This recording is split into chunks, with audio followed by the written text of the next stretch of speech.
Good evening, everyone. We continue with our lesson in First Samuel chapter 15. And we are going to start from verse 24, where we left off in verse 23 yesterday, and then we will complete the chapter. And it's a long chapter, but I had wanted to point out that there are some very obvious things that God had expected of Saul, and also the actions of Saul that God had taken exception to, that led God to be extremely disappointed with Saul and help God make the decision to pass a judgment that Saul is inadequate to be king.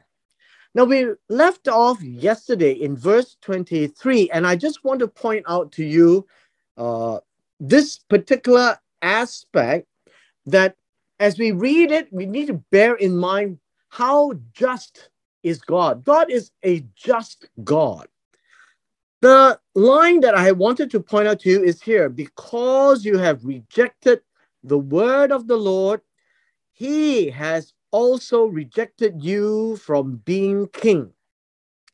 I just want to reiterate the word reject. These two words are actually the same word, and God is doing is saying to him that if you do this to my words and you discount me, or you do not treat me as God, Elohim, you don't consider me as the Almighty, then why do I need to listen to you? Now, this word reject comes from the word ma'az. It means that you have despised, you have refused. These are all good words to use. You have, well, loathed. I think it is a word that we could use. Loathe, uh, treat with disdain. I'm sure you're beginning to see the point here, right? Besides the word rejected, it gives us this concept that when God, through the lips of Samuel, instructed Saul what to do, and basically to send him to execute a punishment upon the Amalekites, uh, that in itself contains the command of God, and he listened to it, but he decided to feel more empowered to vary or to change or to modify, do some, but invent some new ones. I mean, doesn't matter how you look at it, but what is important is, how does God look at this? Now, when God looks at this, that he is the one who really don't care about the significance of God's words. He treats it with disdain. It's like, well, it's like how the colloquial phrase is, tidak apa. We can do some, we can not do some, and let's do it this way or that way. And so, in the eyes of God, that is absolutely evil. It is not functional, it is not desired in the eyes of God. What is tov, what is good in the eyes of God, is to execute as according to what God has said. And so God says, since you have treated my words with disdain, you have treated it with contempt. It's like, oh, it's okay, we just simply do. And God says, if that's the case, I will also treat you with disdain. I don't want you to be king. And now that is the core point in verse 23. God says, I do not want you to be king, since you do not want to listen to my words. If my words is not important, neither are you. And that is the judgment that God has made as he evaluates the decisions of Saul. Now let's go on to verse 24. And it says this: Then Saul said to Samuel, you see, After a lengthy discourse in the previous verses, Saul was saying, no, it's not me. It's the people that wanted to do that. The people spared the animals. I spared Agag. Well, God said all must go. And so I suppose Saul had thought that being king, he had the discretion of modifying God's words. And so God says, when you do that, it is considered a rejection. You have refused to listen to my words. And I pointed out to you this. If there are 10 items that needs to be done, and you actually changed items 7 and 8, yet you finish the whole thing, you will never get the bread that these ingredients has set out to be. If it is mere instructions, divine instructions to execute, by missing number 7 and 8 means that you have not done it at all. Now, this is God's view of the matter. We may think that, well, he is very good, he feels that he's empowered and he's trying to do something better, worse. How is it that a man can improve on God's instructions? That would mean that you are not seeing God as God. That is what it means by treat with disdain. You are held in contempt.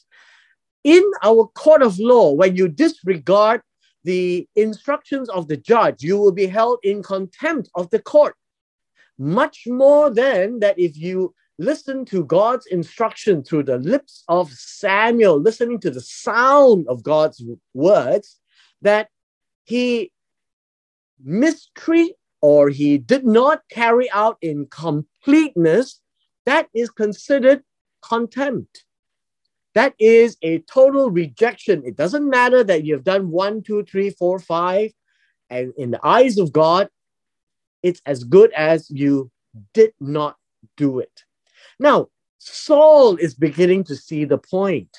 With the judgment being decreed or expressed through the mouth of Samuel, Saul is beginning to see the severity of what he had done. And there he declared, I have sinned. What did he mean by I have sinned? When he says I have sinned, you need to look at the next phrase. I have transgressed the command of the Lord and your words. By looking at these two statements, right, you can say that this is an A and this is a B. There are two lines that expresses the same meaning. They are synonyms. They are used in this way to emphasize on a point that is trying to be made, right? He has confessed that he has sinned. Now, the word sin is khatat. That's Hebrew, but it literally means he has missed. He has missed out, in this case, he has missed out, say, 7 and 8. But in the eyes of God, when you miss out doing God's instructions, we're not talking about rituals here. We're talking about instructions. And this is severe instructions because it is to carry out a judgment and punishment upon the Amalekites. And Saul is the representative of God to execute judgment. And yet he failed. And that is what Saul is saying, I have missed. And he says, I have transgressed. Now, understand that this word here, transgress, is not your regular Hebrew word for transgressions. This word here, transgress, means I have passed over. I have, well, I guess in a modern day, we'd say I have overlooked, right? Maybe we could use this, overlooked. And it's not just merely overlook the commands, right? And the word here, command, uh, is a different word. It's not a command here. The word, the word used as command is the mouth of God. I have passed over the mouth of God. I have glossed over the instructions that came from the mouth of God that I could hear through the mouth of Samuel. Now, that is how it is expressed. So it's not literally just command, but the sounds, the instructions that proceeded out from the mouth of God. Now, in Deuteronomy chapter 8, God has told the Israelites, man shall not live by bread alone, but by every word that proceeds out from the mouth of God. And that's how important it is. When things comes out from the mouth of God, it is life.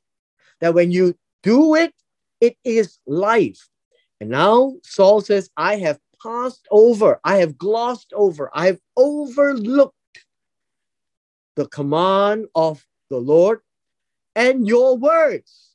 And your words would mean the words of Samuel. And so you find that the command of the Lord and your words, they are synonyms as well. You have another A and B.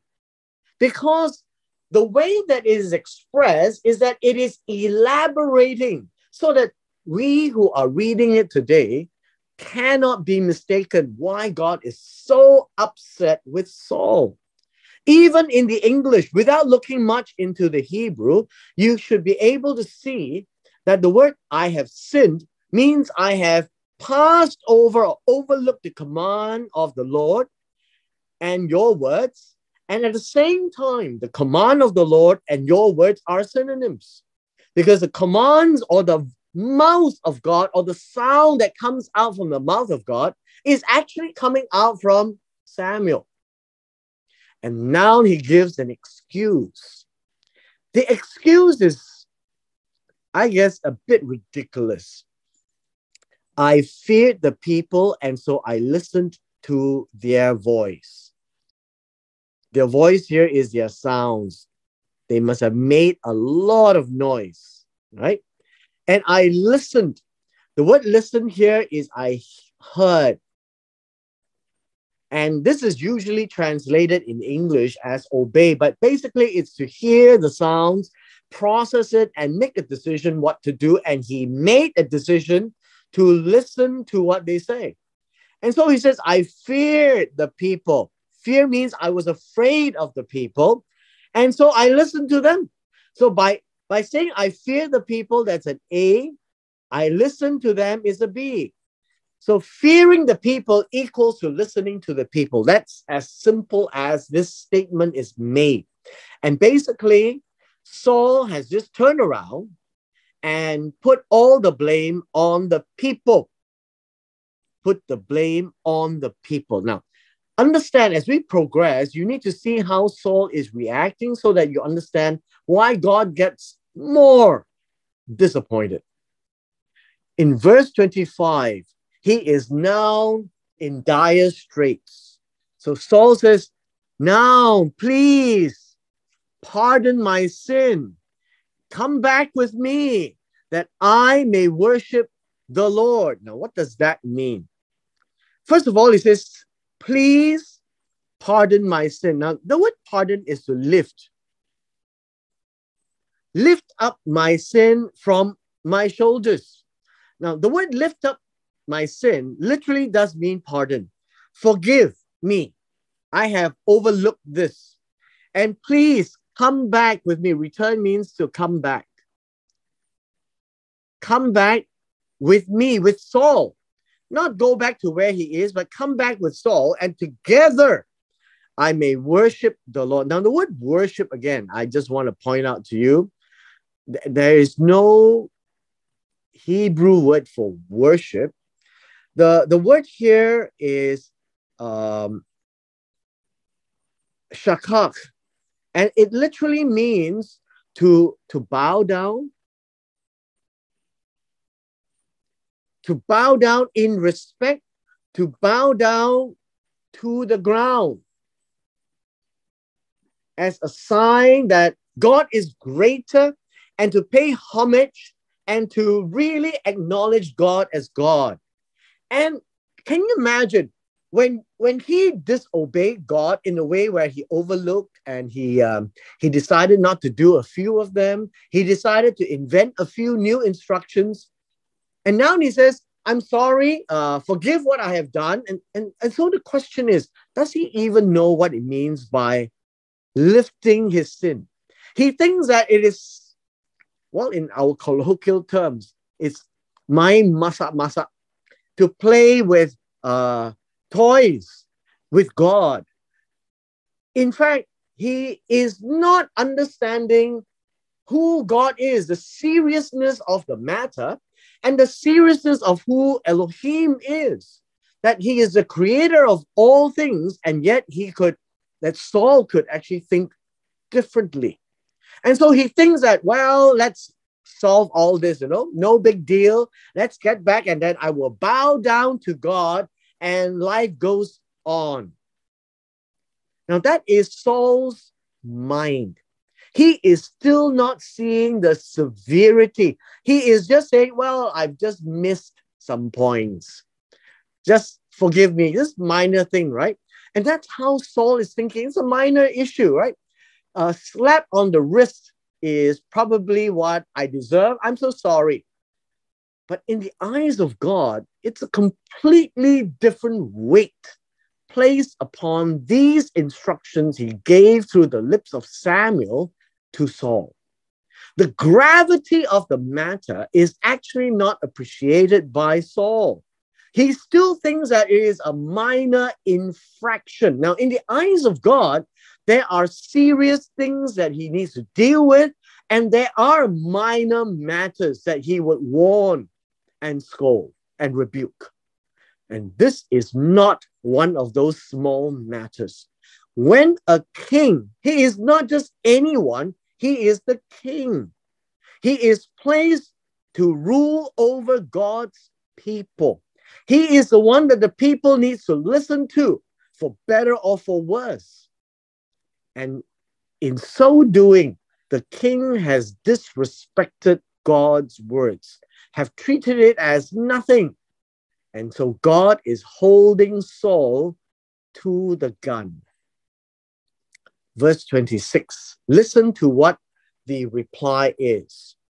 And Samuel said to Saul, I will not go back with you, for you have rejected the word of the Lord, and the Lord has rejected you from being king over Israel. Now again, we are looking at the same words. God is repeating it the second time. You have rejected the word, God has rejected you.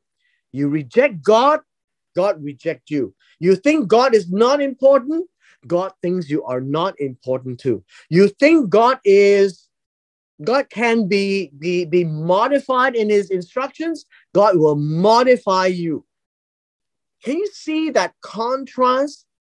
Many a times we fail to see the seriousness of this matter. The weight of this matter is extremely important and serious in the eyes of God, but in the eyes of Saul, it's nothing. Let's go back. Let's worship again, right? In God's eyes, to obey, to listen to God is better than sacrifice. Right? That's what's been said. That's in verse 22 and 23. Right? God doesn't take pleasure in burnt offerings and sacrifices. To obey, to listen to the sound of God is better than all these things. To hear is better than sacrifice. To give attention, to be attentive to God is better than burning fat with aroma going up to God. And again, in verse 25, if you notice here, to listen to God is more important than bowing down to God. Because all these are just actions that may have no meaning if your heart is not for God. So God pays attention to a clear and definite and actual obedience to his words. And so again, you have treated as nothing the word of God. And so God will treat you as nothing. So you don't have to be king anymore. That's it. Game over. And so basically, this is the second time, and it's still trying to get into the thick skull of Saul. This is game over for Saul. As Samuel turned to go, something happened. Saul had, well, I guess Saul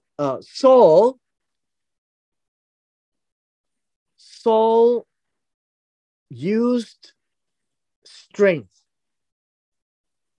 right? Used strength on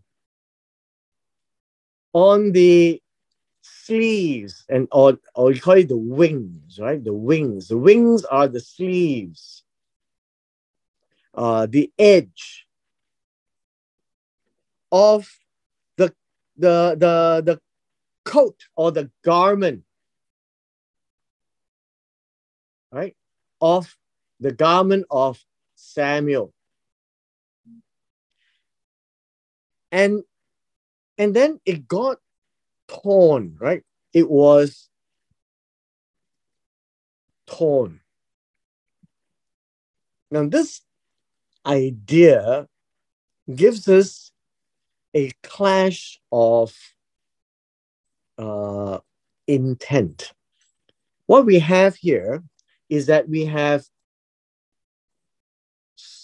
Saul, and then we have Samuel with his robe, and he's going that way. And so Saul reaches out and grabs hold of him, trying to stop Samuel from leaving, basically. Now, I think we need to understand that this was a knee-jerk reaction from Saul, that he didn't want Samuel to go, but Samuel is leaving anyways. So he put his hand upon the sleeve. I would think it is the sleeve of Samuel's coat, because the sleeves is also called wings, because it's the edge, the edge of the hand. And by pulling on it, and it says strength, it is with great strength that he laid on the sleeve of Samuel. And as Samuel forced to leave, the inevitable happened. It was torn.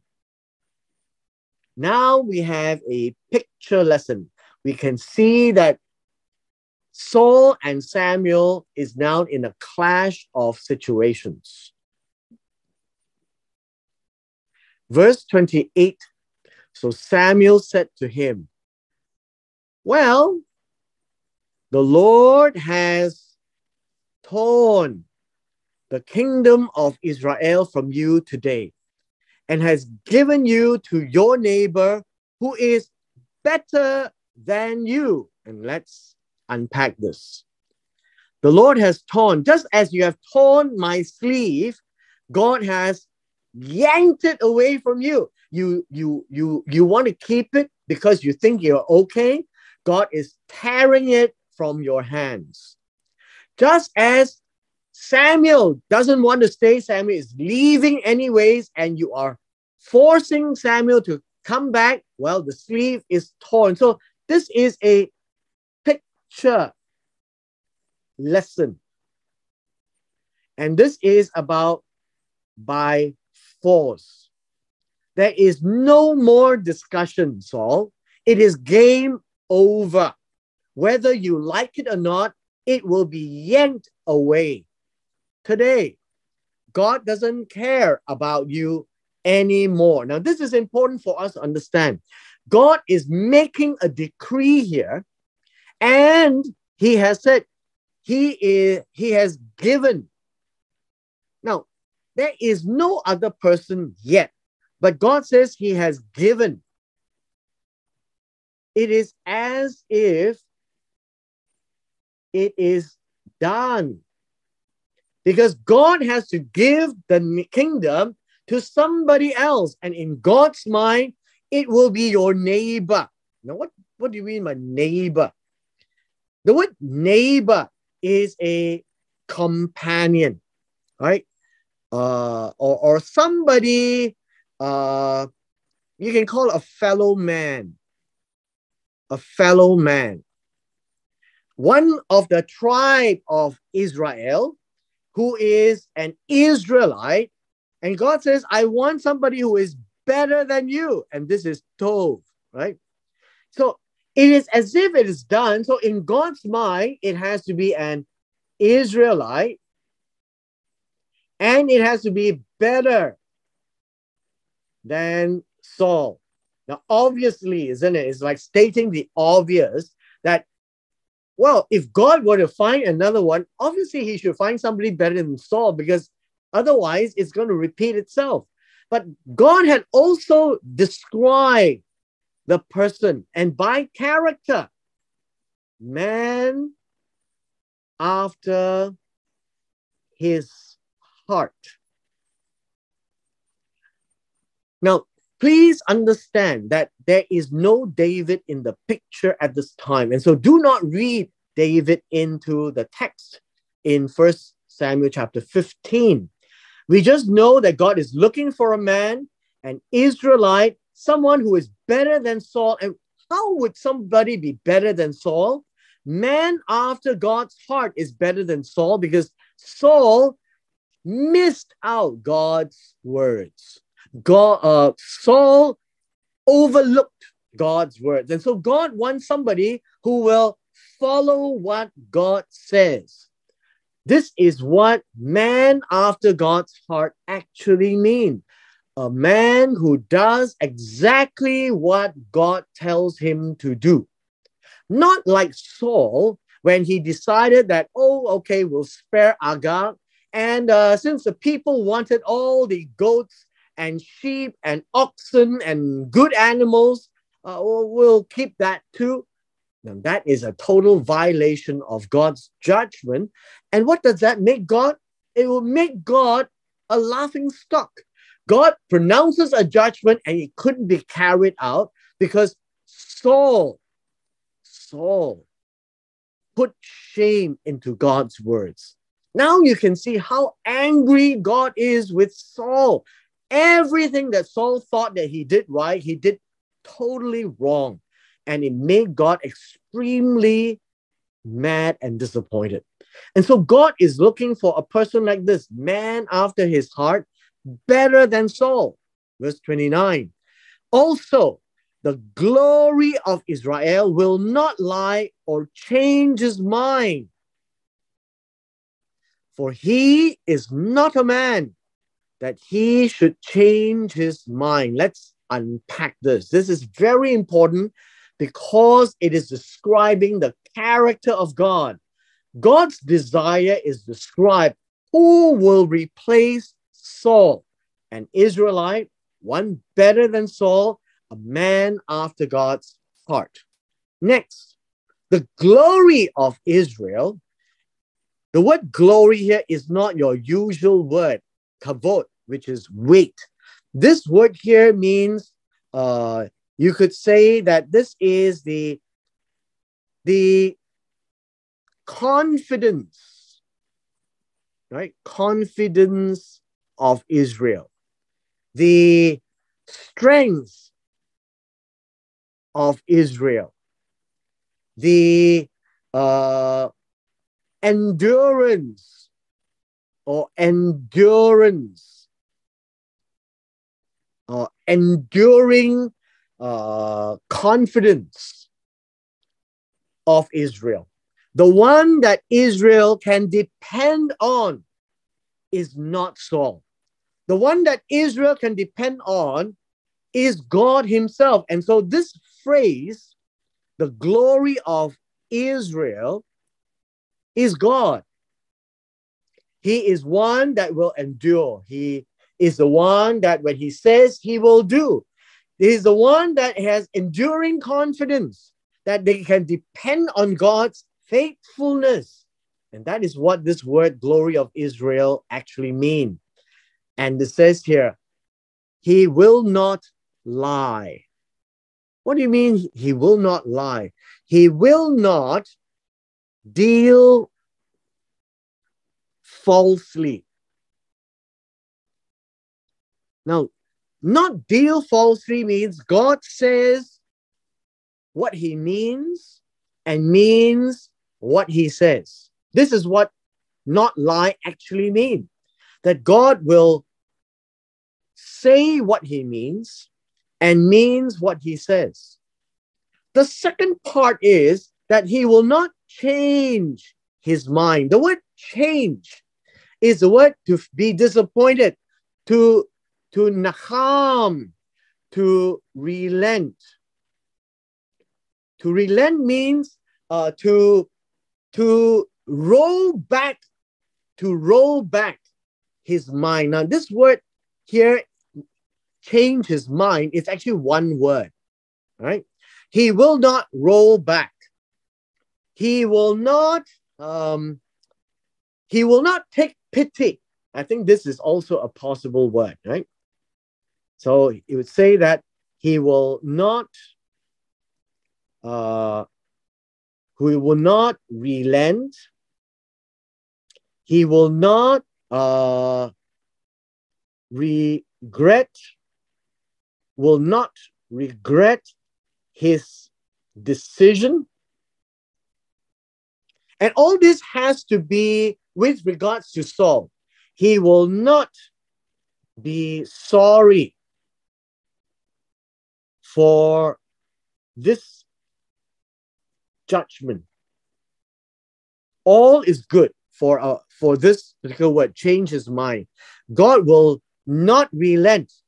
God will not regret what he has decided. God will not be sorry for this judgment. And then he makes a pronouncement. The word for is the word because. Because God is not a man, not an Adam.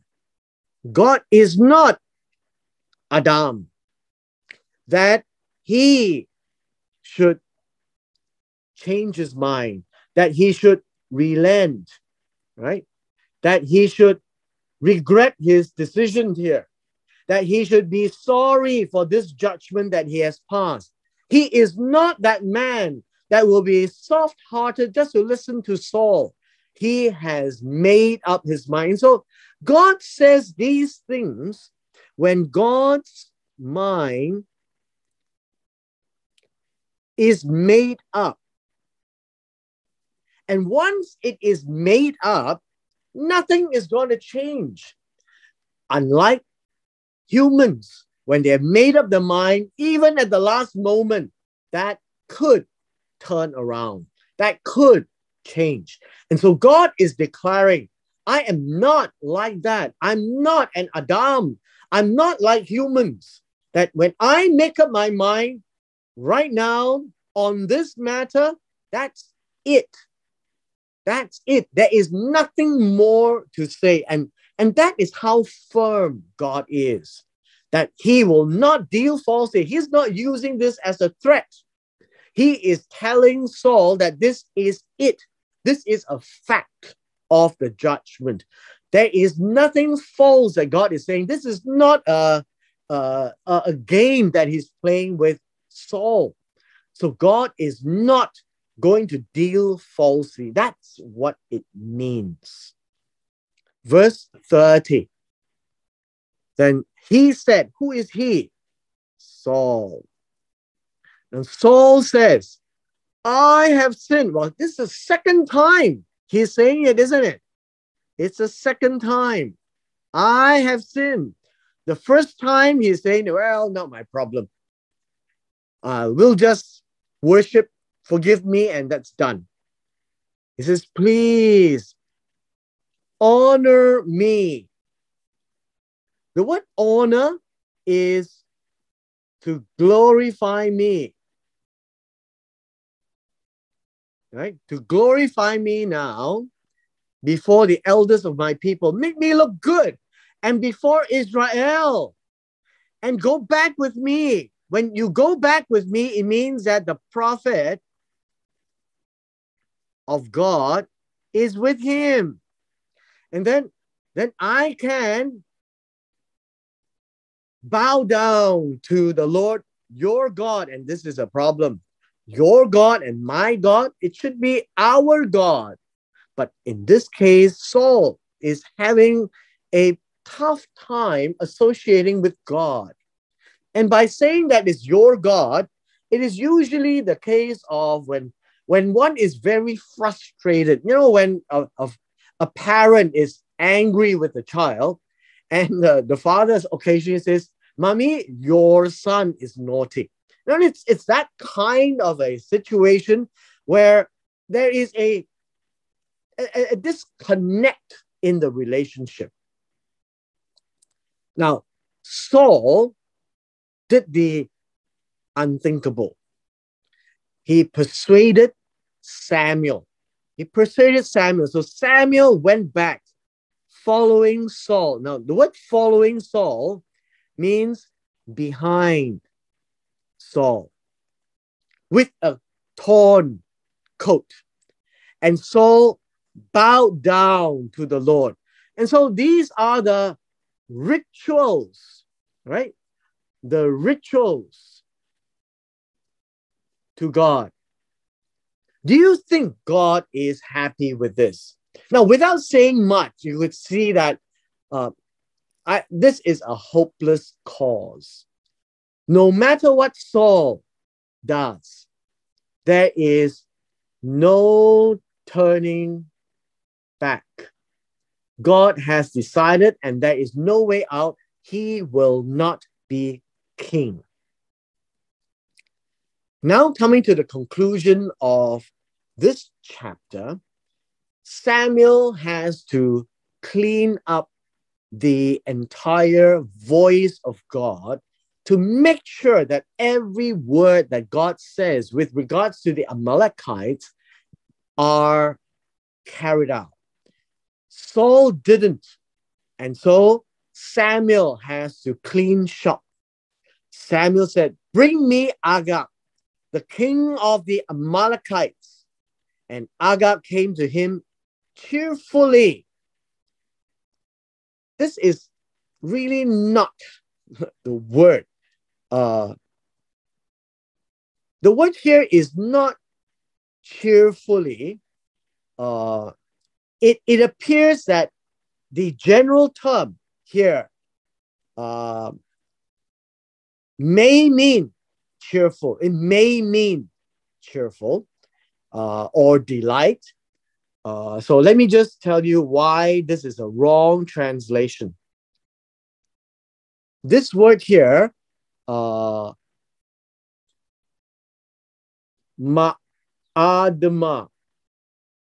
actually means, it can mean delightful, right? It can mean delightful, joyful, or it can mean in bonds or chains. So think with me then, when Agag is captured by Saul and now kept in the place where Saul is, and Agag is coming over, why would Agag be cheerful? It doesn't make any sense. The word here should be in bonds. What does that mean? It means that he is not happy at all. That's what it means. He is not happy at all. Now, it also means that he went to Samuel in a delicate manner. Now, this word actually have a third meaning. The third meaning means delicate or dainty. Now, understand, Agag cannot be tiptoeing and be dainty with Samuel. He should be seen as one that is how should we say? He has to be seen as one in bonds, and he is not cheerful. He is not in joy. He is not tiptoeing in. And if you use the word tiptoe, perhaps you could say that he is actually quite reluctant, right? Quite reluctant. And so he is in chains. And Agag says this. So let's look at the context. He says, surely, and the word surely here is indeed. Indeed. The bitterness of death is past. The bitterness of death is past. Literally means the heaviness, all right? I guess you can say it, the heaviness of death is past. Now, the word past here means is turn aside. Is turned aside. And perhaps you could say that, well, if you look at it this way, in this phrase here, it appears to convey that Agag was hoping that he is spared. I think that is one way of looking at this particular statement. That he thinks that, well, maybe he doesn't need to die anymore now that Samuel is around. And so he is kind of hoping. He is in bonds, in chains, is coming very sheepishly. And maybe in his heart, he is jumping for joy. Maybe all three is correct, but get the picture of this. So it's not just cheerfully. You have to see the entire picture. He is careful. He is anxious. He is not sure. He is hopeful. All of these are good words to represent this picture. And maybe he will be spared. All right. Verse 33. The final few verses says, but Samuel said. Look at what Samuel said. Samuel says this, as your sword has made women childless, so shall your mother be childless among women. Now, what does this mean? There are a number of quite interesting expressions. But the word here is childless. I think childless is good. Childless is good. The reason being of childless is because your sword has killed their men. And once their men are killed, the women are childless. That's what it means. Killed their men. I believe that this would be an expression that would be more correct to say made women childless. Right? Made women childless or made childless. So by the sword, he killed their men. And so just for elaboration, it says, so in the same way,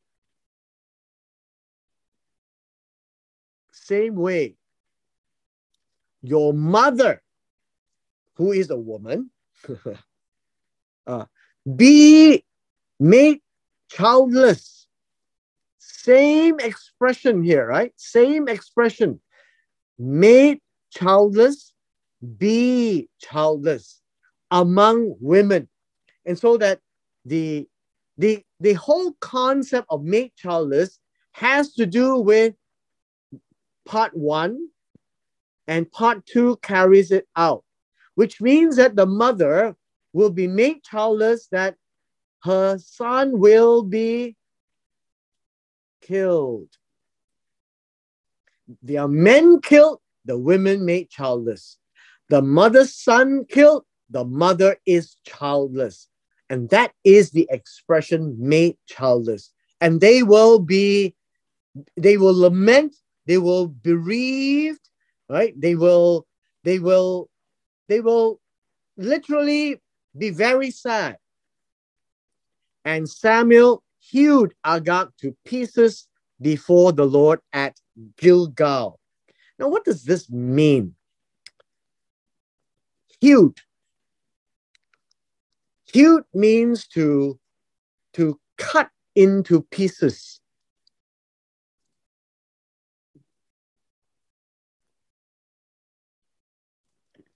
Cut into pieces. They were in Gilgal, and Samuel was trying to leave, and Saul says, come back with me. I want to serve God or bow down to God. But that wasn't going to be the case. Bowing down to God didn't make any difference because he did not complete the assignment that was given. The words of God was taken with disdain. And so Samuel went back, not to please Saul, not to glorify Saul in the eyes of the elders and the people of Israel, but literally to finish the job. And so by cutting Agag to pieces, he had fulfilled, so shall your mother be childless. Once this is completed, Samuel went back to Ramah. Saul went up to Gibeah of Saul, and that would be the hills where Saul lived. And Samuel did not see Saul again until the day of his death. Now, the last part is what I want to explain. And Samuel grieved over Saul. This word, grieved over Saul, is to lament. Why? Why did Saul do that? And that's the word grieved here. Our final and third time that God said this, that the Lord regretted that he had made Saul king over Israel. And again, let me end by saying this. This word, regret, shows that God is very disappointed. God is very sorry. God is he feels that he's very grieved to have made Saul king. Because now Saul doesn't do what God says. Not directly in that sense, but in the most important assignment given to Saul, he failed the test. And so God is very grieved. And God will not show pity to Saul. And so up to the end of chapter 15, I hope that you can get a good sense of the emotions around how angry God is, how disappointed God is, how sorry God is. And God says, it's game over. The prophet of God is the symbol of the presence of God. And since Samuel is not going to see Saul again, it literally depicts, and the people will be able to see that God is not going to be with Saul. And Samuel cried, Samuel lamented, Samuel mourned over Saul. It is as if Saul has died, because in the eyes of God, when God doesn't want to see him anymore, that is the saddest thing. I guess you can say that is the day that Saul died. Not literally, but figuratively speaking. And Samuel is mourning that death of Saul, so to speak. And with this, we come to the end of 1 Samuel chapter 15.